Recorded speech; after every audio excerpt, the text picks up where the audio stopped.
आ ई उ री ए ए।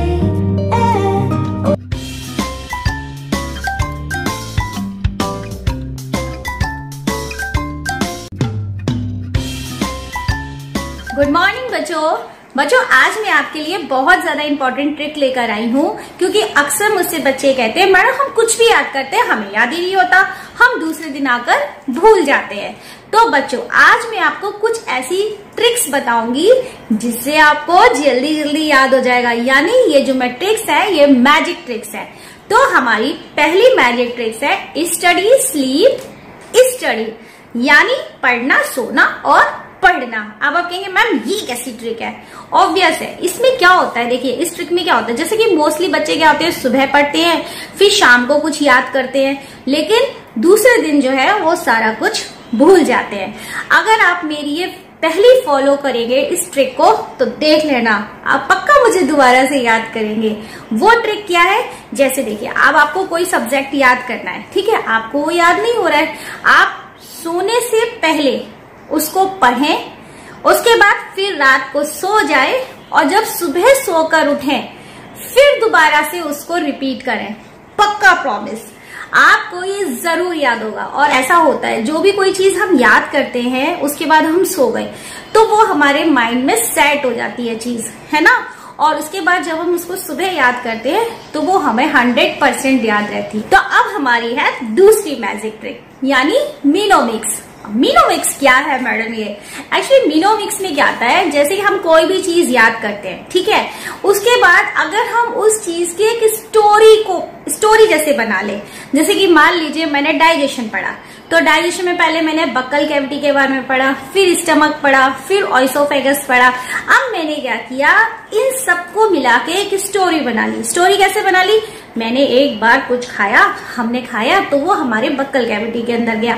Buccal cavity के अंदर टीथ होता है, टंग होता है, उसमें सलाइवरी ग्लैंड्स होती हैं, वो उसमें मिलती है, फिर ये चलता चलता ऑइसोफेगस से स्टमक तक आ जाता है। तो यानी अगर हम इसको एक स्टोरी की तरह मीनोमिक्स कर लें तो हमें वो चीज जल्दी याद हो जाती है। सही कहा ना?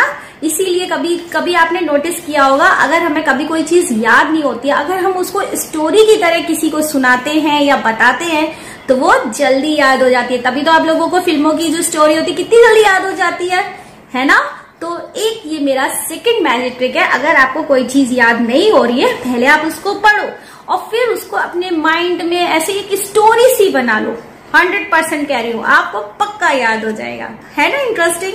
Second magic trick. हमारी थर्ड मैजिक ट्रिक है से इट लाउड, यानी जोर जोर से पढ़ना। ठीक है, धीरे धीरे मन में गुड़ गुड़ गुड़ गुड़ करके पढ़ना भी बहुत अच्छा होता है, लेकिन वो उस तरीके से पढ़ी हुई चीज हमें ज्यादा लंबे समय तक याद नहीं रहती, हम अक्सर भूल जाते हैं। लेकिन जब हम कोई चीज, हमें जैसे कोई चीज याद नहीं हो रही, हम जोर जोर से बोलते हैं APPLE एप्पल, APPLE एप्पल, 100% कहती हूँ आपको वो चीज हमेशा याद रहेगी। दूसरा, हमारा जो प्रोनाउंसिएशन होता है वो भी स्ट्रांग होता है। इसीलिए मैं अक्सर ये कहती हूँ बच्चों से कि बच्चों अगर आपको अपनी इंग्लिश अच्छी करनी है तो आप उसको जोर जोर से पढ़ो। क्योंकि और मैं अक्सर ये भी कहती हूँ कि जब मैं आप लोगों को पढ़ाती हूँ तो कोई भी वर्ड है वो मेरे साथ आप भी रिपीट करिए, ठीक है, आपको समझ में आ रहा है, लेकिन जब तक आप अपने मुंह से नहीं बोलेंगे ना तब तक वो आपके लिप्स पर नहीं आएगा वर्ड्स। तो समझ रहे हैं ना? अगर आपको बेटा कोई भी वर्ड याद नहीं हो रहा है या कोई क्वेश्चन आंसर याद नहीं हो रहा है तो आप उसको जोर जोर से याद करिए। 100% कहती हूँ ये मैजिक ट्रिक बहुत अच्छी है। इसीलिए आपने देखा अक्सर छोटे बच्चे जो है जोर जोर से याद करते हैं, जिससे बड़े भाई बहन डिस्टर्ब हो जाते हैं। आया था समझ में? क्योंकि वो चीजें हमें लंबे समय तक याद रहती है, है ना इंटरेस्टिंग। ये है हमारी मैजिक ट्रिक 4, यानी डायरेक्टर। ओहो, मैं आपको डायरेक्टर बनने के लिए कह रही हूँ मैडम, डायरेक्टर तो फिल्मों के होते हैं। यस, तो मैं आपको फिल्मों के डायरेक्टर बनने के लिए बोल रही हूँ। बेटा अक्सर होता क्या है, जो सोशल स्टडी होती है ना हमारी बहुत बोरिंग होती है और इसमें हमें कुछ याद नहीं होता। मोहनजोदाड़ो के बारे में, हड़प्पा के बारे में, हमारे पहले पूर्वज कैसे थे क्या थे, हम भूल जाते हैं और इतने टिपिकल वर्ड्स होते हैं ना, हमें बिल्कुल याद नहीं करते। सिंपल, एक आसान तरीका, आप बन जाइए डायरेक्टर और जो भी आपके बुक्स के टॉपिक है उसकी आप बनाइए एक स्क्रिप्ट। स्क्रिप्ट में क्या होता है, जैसे कि पूरी फिल्मों की एक स्क्रिप्ट होती है, आप ऐसे एक स्क्रिप्ट बना लीजिए। ओके, अब आप देखिए, अब आप उसको रोल देंगे, अलग अलग रोल देंगे।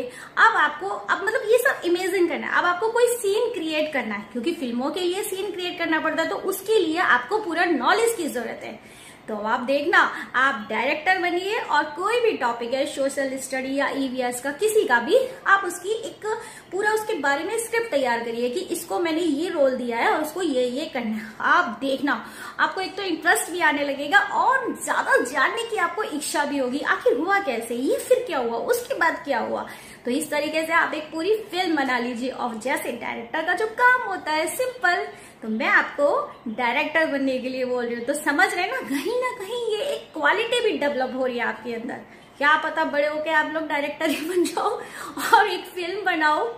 That's a good idea. तो सोशल स्टडी जब भी पढ़े तो डायरेक्टर बन के पढ़े। ओके, और अपनी कहानी खुद से तैयार करें, स्क्रिप्ट बनाएं और उसमें उसको रोल दें, क्योंकि जब हम किसी भी चीज को कोई रोल देंगे तो हमें उसका नॉलेज लेना पड़ेगा, तभी तो हम कोई कहानी तैयार करेंगे। तो यानी हम खेल खेल में सब कुछ याद कर लेंगे। मजाक नहीं कर रही हूँ, इसको फॉलो करके देखना और मुझे कमेंट बॉक्स में जरूर बताना कि मैडम आपकी तो मैजिक बहुत मजेदार था। ठीक है ना। नंबर 5 हमारी मैजिक ट्रिक। बेटा अक्सर क्या होता है, ये सबके साथ होता है कि जब भी हम कोई चीज याद करते हैं तो हमें उसमें डाउट्स बहुत ज्यादा हो जाते हैं कई बार, और जब डाउट्स हो जाते हैं तो हमारी कंसंट्रेशन भी टूट जाती है और हमें समझ में नहीं आता कैसे याद करें, बिल्कुल समझ में नहीं आ रहा। अब आप क्या करो, जितने भी आपको कुछ भी पढ़ने में अगर डाउट्स हो रहे हैं, उस डाउट्सों को एक पेपर पे लिख लो। फिर क्या करो, उसकी आप चिट बना लो, पेपर स्लिप बना लो। ठीक है, अब उसके दिन उस वक्त उसको छोड़ दो, सारे डाउट्स लिख के एक पेपर स्लिप पे छोड़ दो और एक बॉक्स बना लो, उसके अंदर वो सारी स्लिपें डाल दो। फिर मॉर्निंग में आराम से उठो फ्रेश मूड में, और एक चिट, जो भी चिट आपकी पहले निकले, तो गेम में हम पढ़ाई कर लेंगे ना, जो भी चिट आपकी पहले निकले उसको पढ़ो। अच्छा ये वाला टॉपिक है, चलिए अब मैं इसको पहले पढ़ती हूँ, तो पक्का कहती हूँ आप देख लेना फुल जोश में उस टॉपिक को याद भी करेंगे और पढ़ भी लेंगे। तो ये हमारे डाउट्स को सॉल्व करने का एक तरीका है, क्योंकि अक्सर क्या होता है जब हमें चीजें समझ में नहीं आती तो हमारी कंसंट्रेशन भी टूट जाती है और हम बोर भी हो जाते हैं और फिर हमारा पढ़ने का मन भी नहीं करता। तो सिंपल, जितने भी डाउट्स हैं उनकी एक स्लिप बना लीजिए। कम से कम दूसरे दिन जब आप फुल फ्रेश मूड में उठेंगे तो आपको जल्दी सब याद हो जाएगा। ठीक है, जब तक मन करे तब तक पढ़िए, फिर उठाकर रख दीजिए, तो गेम में हम पढ़ाई भी कर लेंगे। ये ट्रिक तो बहुत ही अच्छी है। पूछिए क्या, स्टडी टू टीच। कई बार क्या होता है, पढ़ने से ज्यादा पढ़ाना टिपिकल होता है। और आप कभी भी नोटिस करना, जब हम किसी को कुछ पढ़ाते हैं तो हमें उसके लिए एक्स्ट्रा नॉलेज की जरूरत होती है। तो बस अब आपको करना क्या, आप समझ गए ना। जैसे कोई भी टॉपिक है, ठीक है, आप उसको याद करिए, पढ़िए और फिर ये सोचिए ये वाला टॉपिक मुझे अपने छोटे भाई बहनों को पढ़ाना है। बस फिर क्या है, फिर तो आपको ये लगेगा अरे मेरी छोटी बहन ने अगर मुझसे ये क्वेश्चन पूछ लिया तो मैं उसका आंसर कैसे दूंगी। तो इसके लिए 100% मुझे पता है आप लोग बहुत अच्छे से उसको पढ़ेंगे, क्योंकि आपकी इंसल्ट जो ना हो जाए, है ना, यही सोच के ना कि अगर छोटे या भाई बहन ने मुझसे पूछ लिया तो मैं कैसे बताऊंगा। तो सिंपल, अगर आपको कभी भी कोई टॉपिक ढंग से याद ना हो तो आप ऐसे ही अपनी चाहे मम्मा को ही बोल दो, मम्मा मैं आपको बताऊं ऐसे हुआ था, ऐसे हुआ था, फिर कैसे हुआ था, मैं बताता हूँ मम्मा ऐसे हुआ था। तो जब आप इस तरीके से करोगे ना कि आपको लगता है कि मैं मम्मी को आज ये टॉपिक पूरा बताऊंगा, तो फिर आप उसको ना 100% कहती हूँ बहुत अच्छे से पढ़ेंगे। भाई कोई बोझ नहीं है, अगर आप इसको हंसी खेलते हुए, हंसते हुए, एंजॉय करते हुए पढ़ोगे तो पक्का कामयाब जरूर होगे। क्योंकि पढ़ाई तो बहुत अच्छी चीज है, जैसे गेम्स अच्छे होते हैं, सिर्फ पढ़ना भी बहुत अच्छा होता है। तो बस मजे मजे में पढ़ो और लाइफ में आगे बढ़ो। हमारी last magic trick, find your style, आपका खुद का पढ़ने का स्टाइल। देखो बच्चों, हर बच्चे के पढ़ने का अलग अलग स्टाइल होता है, जैसे कि हर इंसान की क्वालिटीज भी अलग अलग होती है, हर किसी में कुछ अच्छा करने का होता है। तो ऐसी आप किसी की नकल मत करिए, अगर वो इस तरीके से पढ़ रहा है तो मैं भी शायद उस तरीके से पढ़ूं। कई बच्चे अक्सर ये सोचते हैं कि उसका परसेंटेज बहुत ज्यादा आता है, मेरा क्यों नहीं आता, चलो मैं उसके तरीके से पढ़ता हूँ। नहीं, आप अपने स्टाइल से पढ़िए, किसी की चीटिंग मत करिए, क्योंकि हम अपने आप में बेस्ट होते हैं। बस हमको जानने की जरूरत होती है, हमें अपने अंदर की क्वालिटी को समझना होता है। तो यस, हम अपने आप में बेस्ट है। तो बच्चों मजा आया ना? अगर आपको ये जो 6 मैजिक ट्रिक्स हैं, अगर इनमें से कोई भी 1 या 2 ट्रिक्स, कोई भी ट्रिक्स अच्छी लगती है, मुझे कमेंट बॉक्स में जरूर बताना, क्योंकि मुझे भी बहुत अच्छा लगेगा कि अगर मेरी ये 6 मैजिक ट्रिक्स आपके काम आती हैं। तो लग जाओ पढ़ाई करने में। All the best, tata, bye bye, take care.